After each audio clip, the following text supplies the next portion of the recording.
Thanks for joining us for the 4th episode of the Autumn Brookman Show. Today, in addition to 2034 in the news and cultural conversations, we've got a brand new segment called Let's Get Personal, and we'll wrap it up with a random reaction. So let's get started.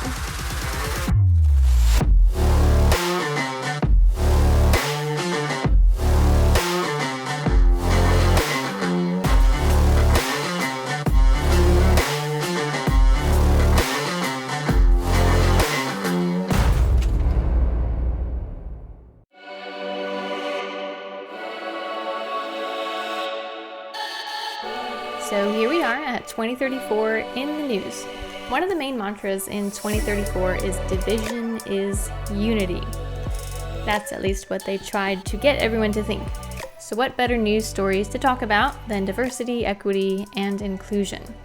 So the article I have up here is a great example showing two things about diversity, equity, and inclusion. First, the darkness behind the ideology, and also demonstrating how fidelity to DEI initiatives can really be damaging to an organization that is otherwise good.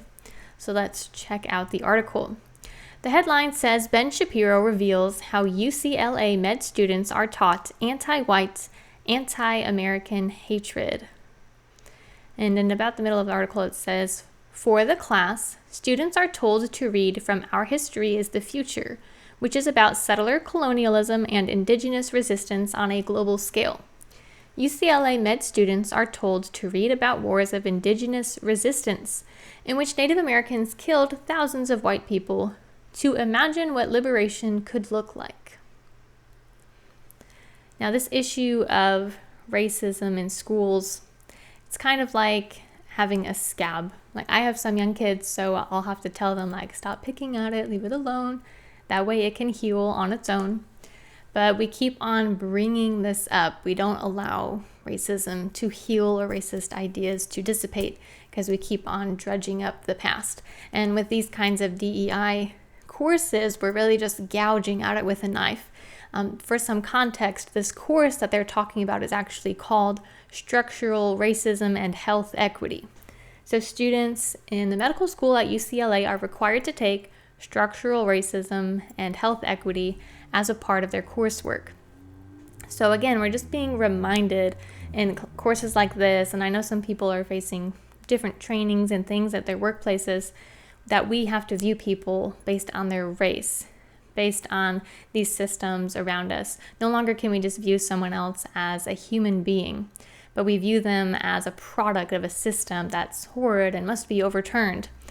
And there are those of us who don't want to buy into this ideology. We want to still view people with compassion and just view them as our fellow humans. And so we may be tempted to just ignore those who say otherwise. But we have to realize that this ideology is spreading, right? It's now spreading to medical students at UCLA. Instead of being able to focus on a career where they can be helping patients where that's their goal, now they're part of changing a system of structural racism, and that's the motivation, behind their work, at least according to what UCLA would want them to think. So when you go to the doctor, do you want to be viewed as a product of a system, or do you want to be viewed as a human being who may be in need of treatment? Do you want your doctor to be fueled by compassion or by contention? Well, the good news is that not everybody is doing the same thing as UCLA. So let's take a look at another article that's titled, University of Florida Fires All DEI Employees. No place in our public universities. So drastically different take here. The article states, the firing of the school's DEI employees and shutting down of the DEI office comes after the state barred the use of state funding toward any effort that classifies individuals on the basis of race, color, sex, national origin, gender identity, or sexual orientation, and promotes differential or preferential treatment of individuals on the basis of such classification. So we can see the ideas of Governor DeSantis and his opposition to diversity, equity, and inclusion initiatives have certainly had an impact on this university. We have to realize that DEI drives racism. In the name of unity, DEI creates division. In the name of creating a world without racism, it expects people to treat others according to their race. DEI encourages racist mindsets in the name of trying to create less racism. So instead of creating more initiatives, more programs, more trainings to try to combat racism, let's try to create more goodwill towards others. Let's treat other people with compassion and view others as human beings. In the process, we will become a less racist society. Let's see what other corruptions can be exposed as we take a look at Woke Inc.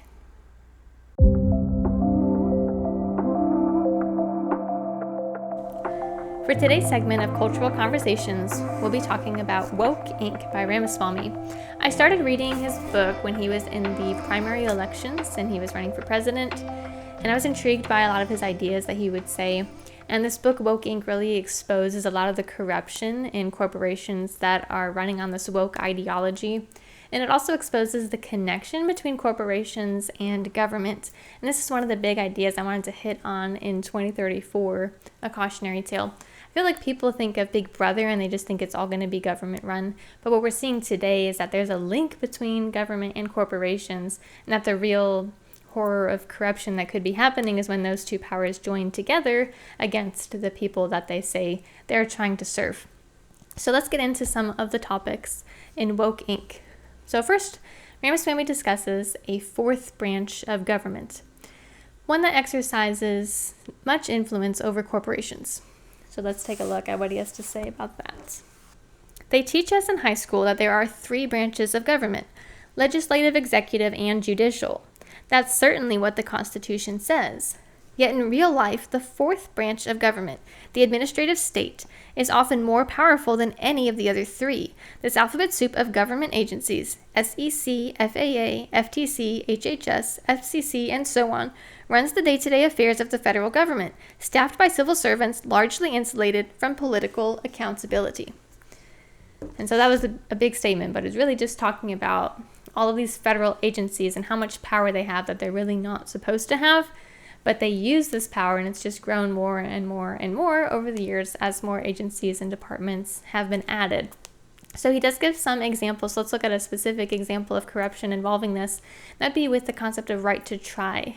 So the right to try legislation is so that people can have the right to try medications for an illness that they have, even if it's not FDA approved. And this would really be useful for people who are looking for an experimental treatment that they could use because there aren't other options available to them. And they'd like to try something instead of just being left to suffer with whatever illness or disease they may have. Now, the FDA doesn't really like this idea because, of course, the FDA wants to have the power and have their hand in the decisions. They wouldn't want people to be using something that they haven't decided they should be able to use. So in practice, pharmaceutical companies don't want to give medications out under the right to try initiative, because if they do, the FDA may use that against them in the future. In the future, when they're looking to get approval for a medication, the FDA may not approve it just to hurt them because they used the right to try. So nobody wants to be on the FDA's bad side. So it's just an example of showing how giving this power to a government agency, that agency can use that power to coerce corporations into doing what they want, even if the law has actually changed. So that's one of the ideas talked about in the book. Another big idea that Ramaswamy brings up is this shift in the motivation of corporations.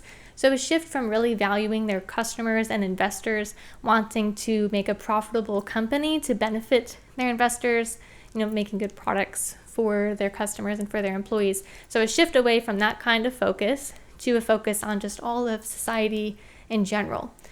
And a lot of times this sounds good, right? It sounds like, oh, well, that's good that companies want to make the world a better place, that they want to combat climate change, that they want to eliminate poverty, that they want to, do all of these initiatives that sound nice. But what happens is a lot of time that really just becomes a facade for companies to hide behind. So they propagate these ideas that make it sound like they're really great and helping the world. But what they're doing is they're making themselves accountable to everyone, right? To all of society. And then really in practice, they become accountable to no one. If it's true that CEOs become less accountable by becoming accountable to more people, then stakeholder capitalism empowers the corporate managerial class to consummate their coup. By becoming accountable to literally everyone, they become accountable to no one. So this idea of stakeholder capitalism is what's driving a lot of these changes in corporations and the way that they're doing things. And it really causes them to be able to say in a public eye that they're doing these great benevolent things, but then behind the scenes, they're actually often doing the opposite of the things that they're claiming to do. So again, lots of examples here. So we're going to look at one, and that example is Unilever. So on the surface, Unilever looks like a great company. They're working with UN Women, so a section of the United Nations. And so UN Women has great things to say about Unilever and their partnership. And Unilever's specifically trying to help women who are in the tea industry, around the globe. So that sounds wonderful. But then we find out there's a group of people that are pleading with another part of the UN's working group on business and human rights, and trying to get them to stand up for them against the actions of Unilever. So we're going to go back in time a little bit to hear about what happened there. In 2007, minority workers of Unilever's plantation in Kenya were attacked. This was a violent attack. Some people were murdered, some people were raped. It was really a horrible situation based on some tensions in the country at the time. The plantation did close for 6 months, but upon returning to work, the victims of this attack saw that the people who had attacked them were still there. Unilever had not placed any charges on them and really did very little to offer any kind of protection or aid to the people who were attacked. So let's hear what Ramaswamy says about this one. And so the Kenyan women who are pleading with Unilever for justice face a bitter irony. The only hope they have left comes from a declaration from a branch of the UN, while a different branch of the UN issues regular pronouncements about how well Unilever treats women, particularly tea pickers. This irony is, of course, not coincidental. All right, so this is just a great example to demonstrate how woke ideology isn't actually helping companies become better, right? They're saying publicly that they want to help women in the tea industry, but they're saying that to cover up their own moral failings and their own inability to protect people that were under their umbrella that they could have stood up for and helped. Let's dig a little bit deeper into the corruption. We're going to take a look at a story about Volkswagen. Now, this story has many layers to it. So first, there was a time when Volkswagen basically cheated on their emissions tests.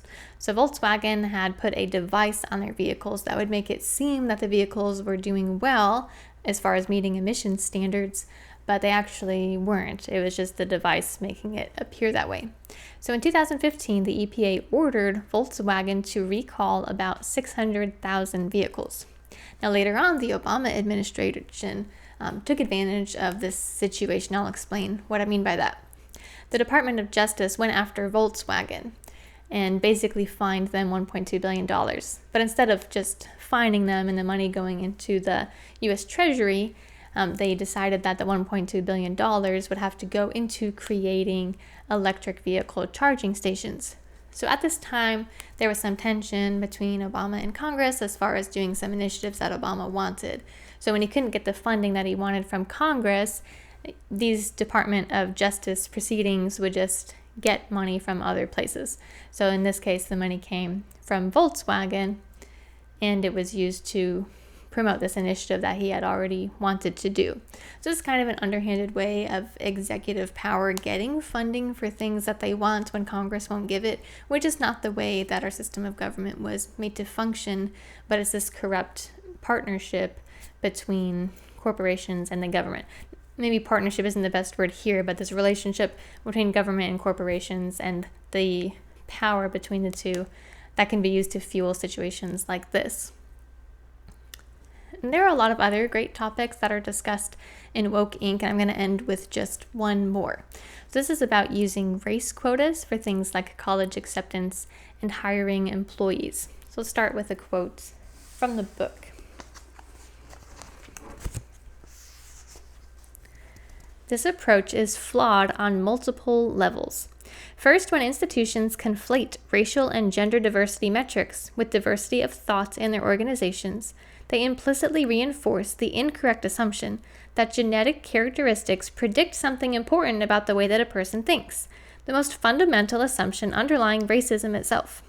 Second, this approach empowers entrenched managers to create the visible appearance of diversity in their organizations while avoiding the need to engage with true diversity of thoughts, including challenges to their incumbency.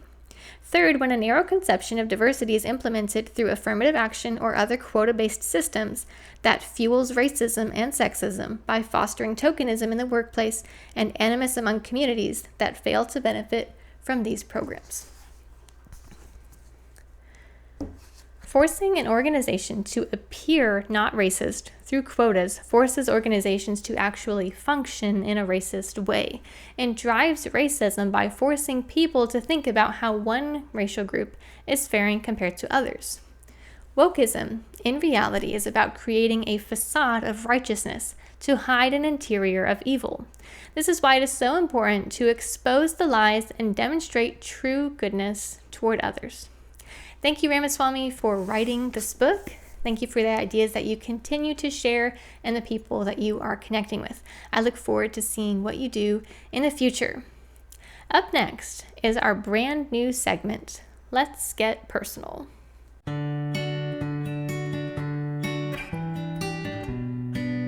Our new segment this week is called Let's Get Personal. So in this segment, I'll just be sharing my own stories and how I've experienced the topics that we're talking about. So I'm going to talk about when I was a public school teacher. So I used to teach. This was my first job out of college, and I was in Clark County School District. So when I got there, I was young. I was 21, teaching high school math, and I was told later on by my supervisor that he actually thought I was just going to get eaten alive at the school.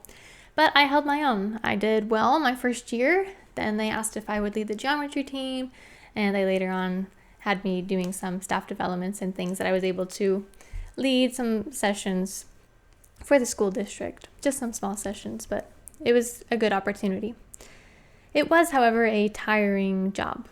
I remember particularly in my first year, one Friday that I came home after work, and I was there before my husband, and I just laid in bed, not planning to go to bed. I just laid down for a second, instantly fell asleep.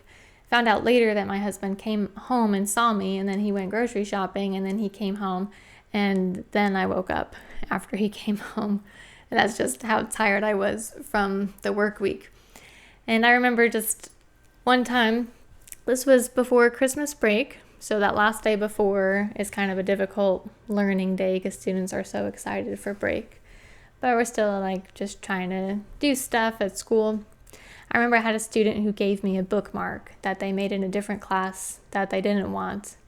And I felt like I got something that day, like I got a gift. And then I come home, and then my husband has this assortment of chocolate that covers our entire couch.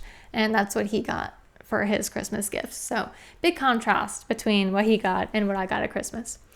But anyway, the school that I was at was not the sort of school where students buy you a bunch of gifts for Christmas. It was a Title I school. If you don't know what that means, it's based on the number of students who receive free and reduced lunch. So basically, it's a school that's in an impoverished area. So in this area, at the time that I was teaching there, about 30% of the school was African American students, about 40% was Hispanic, and about 30% was Caucasian. So that 30% of African American students, I found out that demographic had never changed. So the Hispanic and Caucasian students would kind of fluctuate based on families moving in and out of the area. But largely the African American population stayed the same, and that was because many of those families were generationally on welfare. So they weren't moving in and out, they were just staying in that one place, stuck, as dependent on the government. Overall, it was a very rough school. There was some gang involvement at the school. There were often fights at the school. I would have students coming into class late, telling me they were late because there was a fight going on in the hallway. I remember I had a student who was later on expelled from the school, and I found out it's because he was threatening gang violence against another student because he was part of a drug deal that had gone bad and he was held at gunpoint. I also had another student in a different class who would only show up every 3 weeks. He was court ordered to have to come to school at a minimum of every 3 weeks. So he did the bare minimum that he was supposed to do. I remember one time I had a student who left class. He was just ditching class during the school day. He stole a vehicle and drove the vehicle on campus, and that student showed up in my class again the next day. He eventually did get in some trouble for it, but he was not expelled for stealing a car during school hours. So why am I telling you all of this? Well, you might think, well, that's such a tough school, but I know how to go in there and solve the problems, right? You have to be strict, and you have to enforce policies, and you have to kick out the students who are dealing drugs, and so on and so on. And those might be true ideas, and there were people in the school who certainly would have wanted to do that, but easier said than done. So the higher-ups in the school district would look down at the data of the schools and see what's going on with suspensions and expulsions and so on. And they put pressure on the school not to have any racist data, right? So there was pressure for principals and assistant principals and deans not to kick students out of school, because if you kick too many minority students out of school, well, now your school is going to appear to be racist. So the unfortunate thing is that those students are still stuck in class.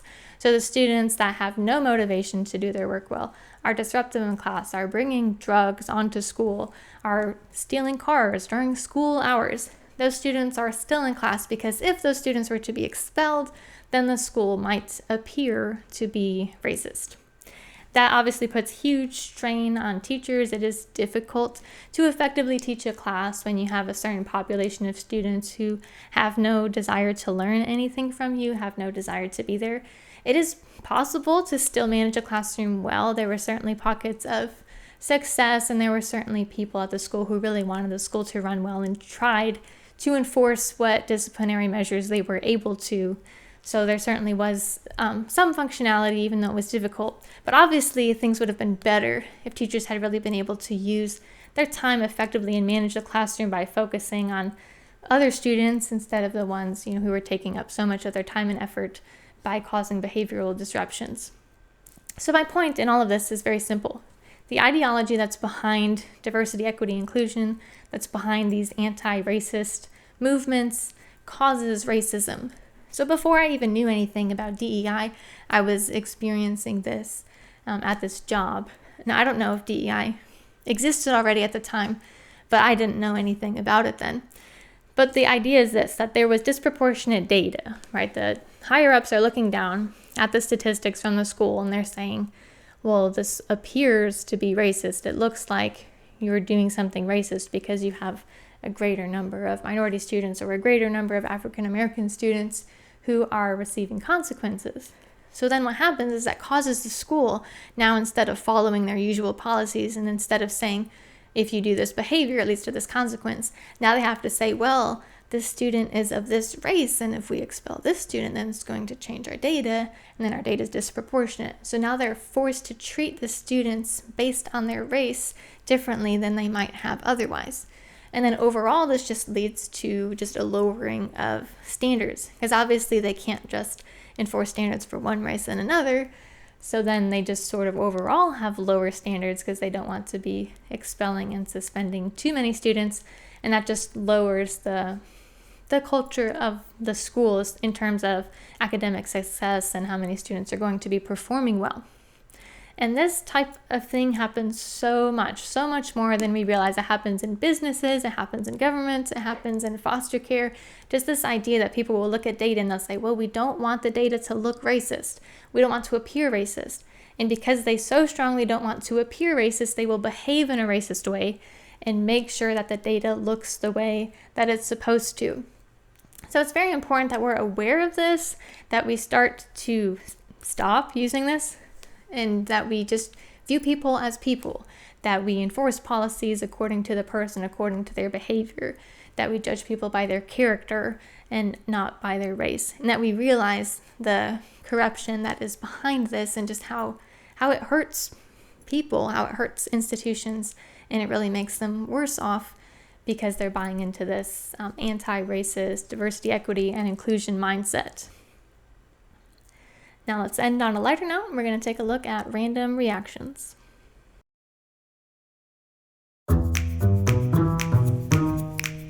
Last but not least, we've got random reactions. So our video today, the caption says, "Once upon a time, I thought I couldn't be racist as a Black person.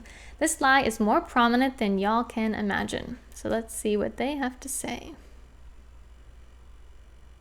Okay, I want y'all to see in 4K how this person believes Black people are unable to be racist. There are so many Black people that I know personally who actually believe this. As a former liberal, I used to believe this wholeheartedly. I was told in high school and in a lot of the media that I consumed that as a Black person, I didn't have the systematic power to be racist. And even in my liberal mind, something in the back of my head knew that that made no freaking sense. Like, y'all, look at this clip from the Proud Family. The Proud Family, run by Disney. People can't be racist. I agree. Racism is prejudice plus power. But we can be jerks. I get.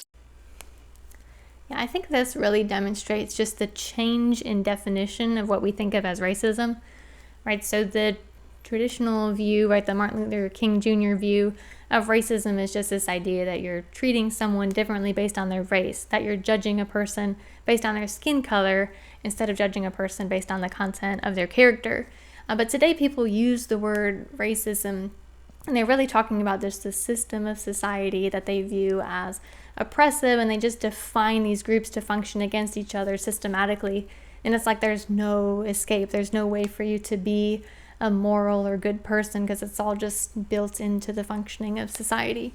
And of course, there's policies that are good and policies that are bad, laws that are good, laws that are bad. But when we're talking about the morality and the ethics of an individual person, like whether or not you as an individual person are racist, that's based on your individual choices and behaviors.